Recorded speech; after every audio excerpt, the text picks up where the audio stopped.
everybody, and welcome back to Health Economics. For the last time, no longer as always, this is our last lecture. I am your heartbroken but time consistent lecturer, Liam Puckneys, and this is Health Economics Lecture 25 Obesity and Time-Inconsistency. Before I begin, I'd like to take some time to thank the people who made this course possible. This was an experimental course. I was in my senior year of college when COVID came down, and I didn't know what worked for an online class. I just know what didn't work. And so, and especially with ChatGPT and the onset of artificial intelligence, this class was really designed, as I mentioned in the syllabus, to try to engage students and make sure they can learn, make sure students learn, you guys learn the material despite the online environment with the widespread, that ChatGPT can do all your problems for you. And I can't assign tests really because cheating is just too easy. And I like some of you wouldn't cheat, but look, I didn't cheat during COVID, but I had friends who I respected who did. And so it's not fair to set up a class to punish honest students. And so this was a very experimental structure, and I'm very pleased with how it went. So I'd like to start by thanking the class of the summer of 2025. I may reuse these lectures. If you are listening to this and you are not in the ECON 465 class of summer 2025 at the University of Maryland, I'm not thanking you. This is only a thanks to this particular group. But you guys really rose to the occasion. I mean, I know this was not, I asked a lot of you guys, right? You guys gave a lot of presentations. You guys have done almost all the problems in the textbook at this point. At least all of the analytical, like numbers-based problems in the textbook.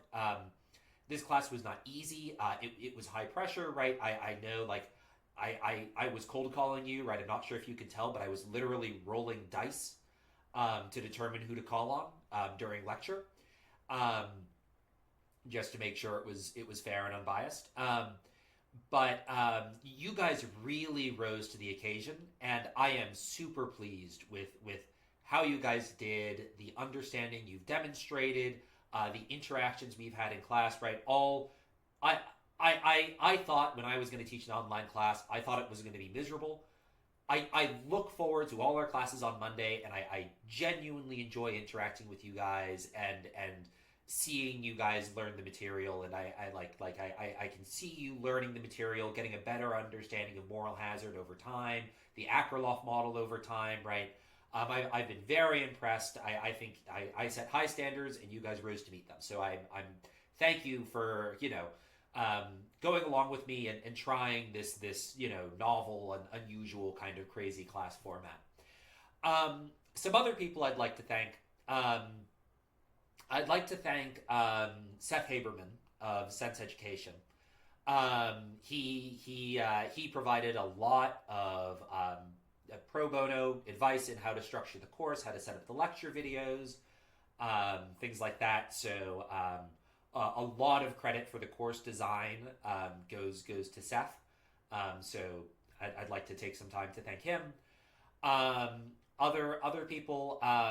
Sebastian Galliani, who I TA'd this course under him in the spring.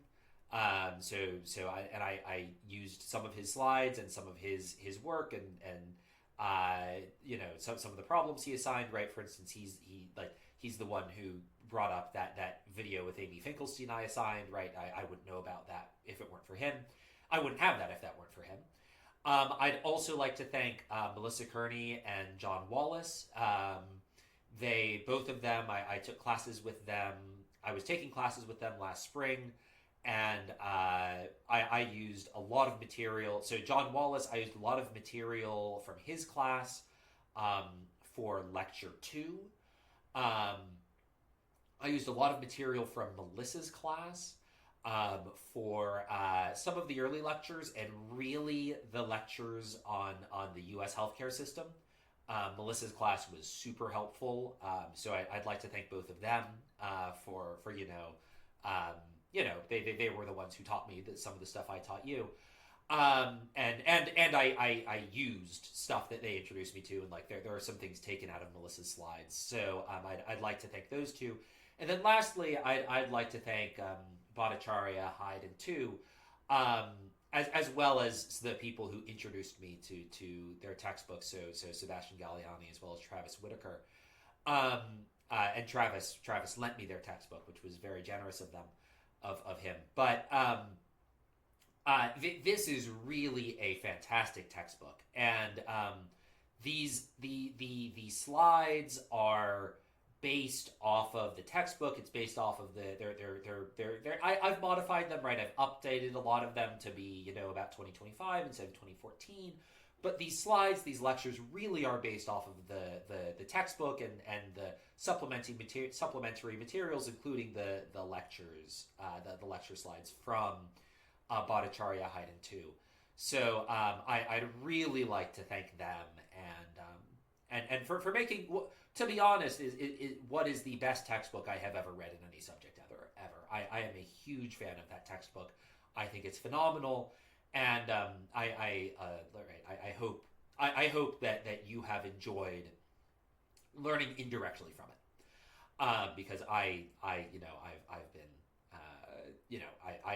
read the whole thing at this point, and I'm a huge fan. So now that that's out of the way, let's get into the last lecture, which is obesity and time inconsistency.